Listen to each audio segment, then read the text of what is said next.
Hello students, welcome to auto IAS academy YouTube channel. और कल HAS prelims का जो एग्ज़ाम हुआ है उसका हम सब्जेक्ट वाइज आज थ्रेडपेयर एनालिसिस करेंगे। और आज मैं आपके साथ इंडियन पॉलिटी का जो है एक एनालिसिस लूँगा कि किस तरह के क्वेश्चन जो हैं इस बार एचएएस प्रीलिम्स में पूछे गए हैं और क्या उनका डिफ़िकल्टी लेवल था और किस तरह से उनके जो राइट आंसर हैं वो यहाँ पे बनते हैं। तो सबसे पहले अगर हम एक जनरल व्यू लेते हैं कि इंडियन पॉलिटी से या गवर्नर से हमें कितना क्वेश्चन पॉलिटी से इस पर्टिकुलर सब्जेक्ट से पिछले कुछ 4-5 साल में पूछा गया, तो यू कैन क्लियरली सी के पिछले 4-5 साल के अंदर ये जो रेशो रही है, अभी जो हमारा स्कोर जो क्वेश्चन पूछा गया है दैट इज़ अप्रॉक्सीमेटली 12 क्वेश्चन। जो 12 क्वेश्चन है ये हमारे पॉलिटी से यहाँ पे पूछे गए हैं। बाकी अगर पिछले साल देखेंगे तो देर आर 8 क्वेश्चन हर बीज आस्क ईयर और 19 में भी 11 क्वेश्चन आए। तो ऑन एन एवरेज हर साल अगर हम एवरेज लेके चलते हैं तो 10 से 12 क्वेश्चन जो है वो इंडियन पॉलिटी जो है वो हर साल यहाँ से निकाल रही है। और अगर इस साल के क्वेश्चन की अगर बात की जाए कि जितने भी हमारे अप्रॉक्सीमेटली 12 क्वेश्चन जो पूछे गए हैं तो कॉन्स्टिट्यूशन के किस पार्ट से जाए हैं, तो यहाँ पे वी कैन सी इट के बेसिक प्रोविजन जो हमारे कॉन्स्टिट्यूशन की हैं, just like office of profit, writs, judicial review, यहाँ से ये क्वेश्चन कुछ पूछे गए हैं। कुछ क्वेश्चन हमारे कॉन्स्टिट्यूशनल और स्टैट्यूटरी बॉडी से पूछे गए हैं, जैसे कि for example the power of a governor and related to the disqualification of the law. 73rd constitution amendment जो पंचायती राज से है वहीं से भी क्वेश्चन पूछा गया है। और अगर पार्लियामेंट की बात करते हैं तो पार्लियामेंट में मैं अक्सर आप स्टूडेंट को ये एडवाइस करता हूँ कि पार्लियामेंट का एक बहुत ही इंपॉर्टेंट टॉपिक है और यहाँ से अक्सर 2 या 3 क्वेश्चन जो है वो यहाँ पे जरूर पूछे जाते हैं। और इस बार अगर देखा जाए तो पार्लियामेंट का जो प्रोसीजर है, जो बिजनेस प्रोसीजर हम इसकी बात करते हैं, तो उसके ऊपर काफ़ी अच्छे क्वेश्चन यहाँ पे पूछे गए हैं। That is the cut motion, adjournment motion and zero hour जैसा के क्वेश्चन जो है इस बार पूछे गए हैं। तो जिन्होंने पॉलिटी के ये टॉपिक बड़े अहम है, जिनको अच्छी तरह रिवाइज किया, तो I don't think so they have find any difficulty in solving this question there. So now we will see इसका एक एनालिसिस जो है वो यहाँ पे हम करके देखते हैं।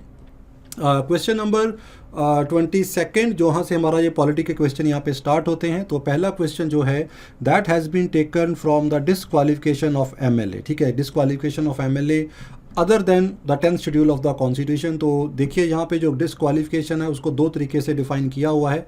One is under the anti defection law, जहाँ पे 10th शेड्यूल के से डिफाइन किया जाता है अगर कोई पॉलिटिकल लीडर अपनी पार्टी को स्विच करता है तो उस कंडीशन में जो स्पीकर होता है लोकसभा या स्टेट असेंबली का, वो एक अपना इंपॉर्टेंट रोल प्ले करते हैं। लेकिन यहाँ पे अदर देन 10th शेड्यूल पूछा गया है तो यहाँ पे हमारे 2 आर्टिकल आ जाते हैं।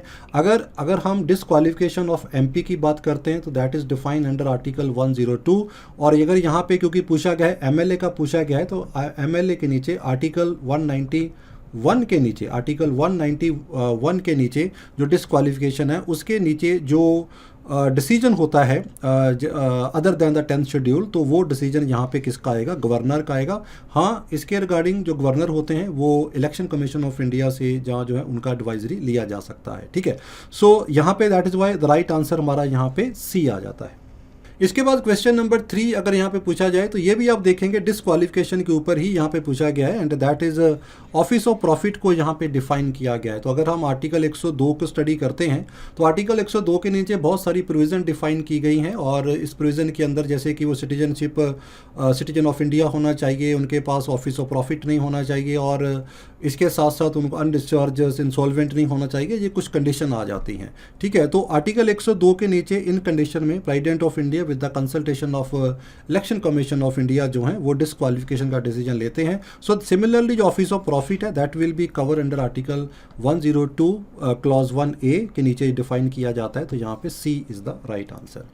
इफ्टर that come the question number 24 जहाँ पे कट मोशन प्रोसीजरल बिजनेस से यहाँ पे पूछा गया है। कट मोशन का जो मेन पार्ट यहाँ पे पूछा जाता है तो बेसिकली कट मोशन जो होता है it is a tool of the opposition party in the Lok Sabha to make the government defensive and as well as the question the government on the major spending policy and that time। और cut motion के कुछ part होते हैं जैसे economy cut, token cut या policy cut, इसके बात करते हैं। देयर द डिफरेंट वे जहाँ पे काम करता है। लेकिन कट मोशन की 1-2 और भी जो है वो प्रोविज़न होती हैं कि कट मोशन जो होता है वो हमेशा सिंगल डिमांड के लिए किया जाता है और इसके अंदर किसी पर्टिकुलर मिनिस्टर जहाँ किसी पर्टिकुलर पर्सन को जो है वो जो नहीं क्रिटिसाइज किया जाता, जो प्रिवेलिंग लॉ होते हैं उनको किसी तरह से क्वेश्चन नहीं किया जाता, तो किसी एक पर्टिकुलर डिमांड के लिए कट मोशन जो है वो लाया जाता है। सो यहाँ पे हम देख सकते हैं कि इसका आंसर जो है आपका सी आ जाएगा। बजट प्रपोजल के अंदर जो डिफरेंट अमाउंट जो हैं दिए जाते हैं for the different policy making and different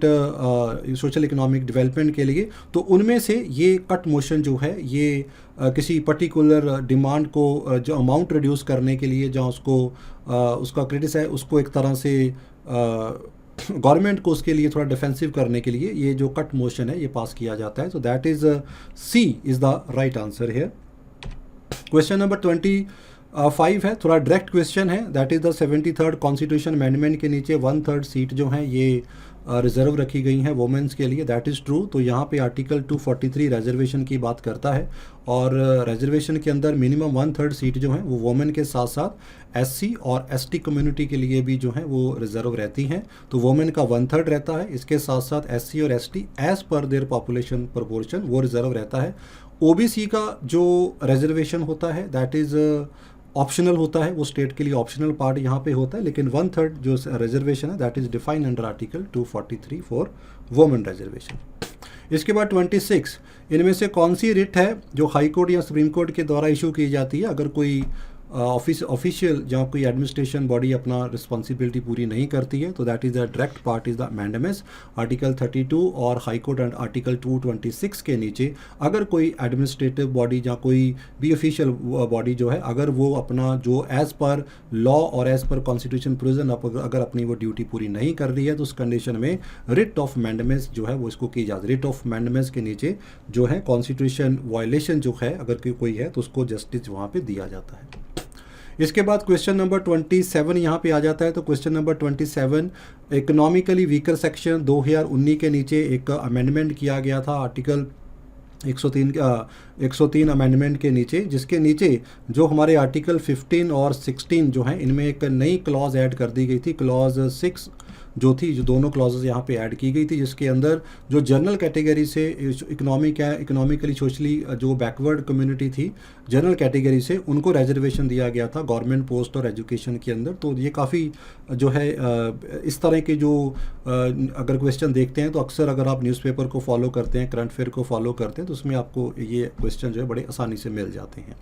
इसके साथ what is the purpose of an adjournment motion. तो एडजर्नमेंट मोशन जो होता है ज़रा डायरेक्ट क्वेश्चन है, very easy to answer here. तो यहाँ पे D is the right answer. यहाँ पे इसका भी ऊपर डी आंसर है और इसका भी डी आंसर आ जाता है कि जब भी किसी मैटर के लिए, कोई पब्लिक मैटर के लिए कोई अर्जेंट पब्लिक इंपॉर्टेंस के कोई अर्जेंट मैटर डिस्कस करना होता है तो हाउस में ये एडजर्नमेंट मोशन लाया जाता है, लेकिन इसके लिए जो भी वहाँ पर स्पीकर होते हैं उनकी पहले प्रियोर परमिशन लेना जरूरी होता है। So that is the adjournment motion is answer D here.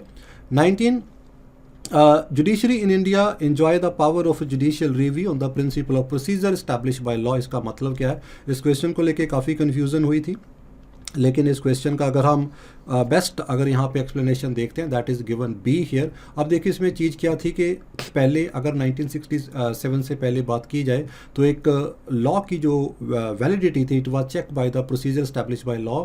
जहाँ पे जब किसी लॉ को क्वेश्चन किया जाता तो कोर्ट वाज डिसाइडिंग के वेदर ये जो लॉ बनाया गया है ये जो भी एग्जेक्टिव अथॉरिटी जहाँ जो लेजिस्लेचर है उनकी कॉम्पिटेंट अथॉरिटी के अंदर आता है।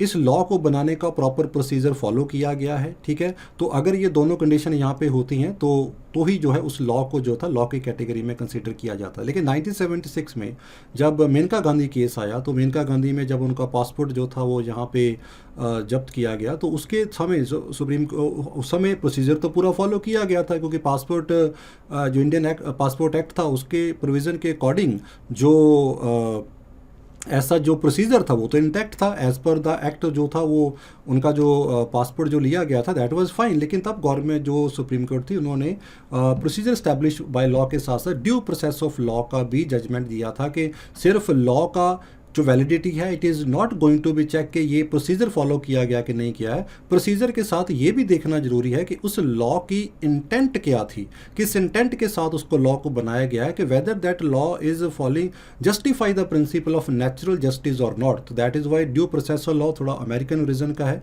वहाँ पे फॉलो किया जाता है। तो उसके चलते हम यहाँ पे देखेंगे, तो इन दोनों को अगर हम पॉइंट देखते हैं तो यहाँ पे हमारा आंसर जो है वो यहाँ पे बी जो है हमारा राइट आंसर आ जाता है। इसके बाद क्वेश्चन नंबर 30 इंटरम गवर्नमेंट को लेके यहाँ पे क्वेश्चन पूछा गया है। तो Jawaharlal Nehru was the prime minister and head of the executive council. तो बेसिकली ये जो हमारा पहला स्टेटमेंट आ जाता है, basically this is the incorrect statement. ये हमारी तीनों करेक्ट स्टेटमेंट आ जाती हैं। तो यहाँ पे नॉट करेक्ट पूछा गया है, तो राइट आंसर इज हमारा यहाँ पे ए आ जाता है। क्योंकि जो वायसराय थे he was basically at that time he was made a nominal head of interim government. एक तरह के हेड जरूर थे लेकिन वो सेरेमोनियल हेड थे। And Jawaharlal Nehru being the prime minister and the vice president जो थी, इनके पास सारी की सारी रियल पावर इनके पास थी। So that is why we can say कि जवाहरलाल नेहरू प्राइम मिनिस्टर जरूर थे लेकिन हेड नहीं थे एग्जीक्यूटिव काउंसिल के। ही वाज द वाइसराय जो थे उसके हेड थे यहाँ पे, but he was a nominal head.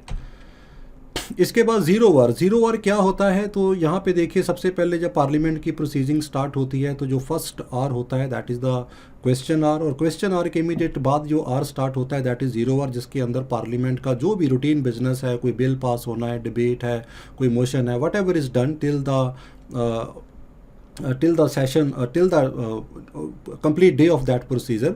ठीक है, तो तब तक जो वर्क होता है वो ज़ीरो वार में होता है। तो जहाँ पे हम देखेंगे जो हमारा राइट आंसर जो है वो जहाँ पे है that is basically a, the time at the end of the question hour. कोई क्वेश्चन आर के इमीडिएट बाद ये स्टार्ट हो जाता है, और उसके बाद जो भी एंड ऑफ द डे है वो सारा ज़ीरो आर के अंदर जो है वो यहाँ पे जो है इसको लिया जाता है। So student these are the some of the main question जो यहाँ पे इस बार पॉलिटी में पूछे गए हैं। क्वेश्चन जो हैं अगर आपने पॉलिटी का एक अच्छा कंसेप्चुअल बेस अच्छा क्लियर किया होगा तो you may not find difficult to answer this question. कुछ क्वेश्चन जरूर हैं थोड़ा डिफ़िकल्ट लेवल उनका काफ़ी रहा है, 2-3 क्वेश्चन ऐसे रहे हैं, लेकिन सिविल सर्विस में this is the nature of the exam के इसमें कुछ ना कुछ सरप्राइजिंग एलिमेंट आपको हर साल मिलेंगे। सो आई होप कि आपका पेपर बहुत बढ़िया गया होगा और आपने बहुत अच्छा इसके अंदर किया होगा। And best wishes for your result, all the best.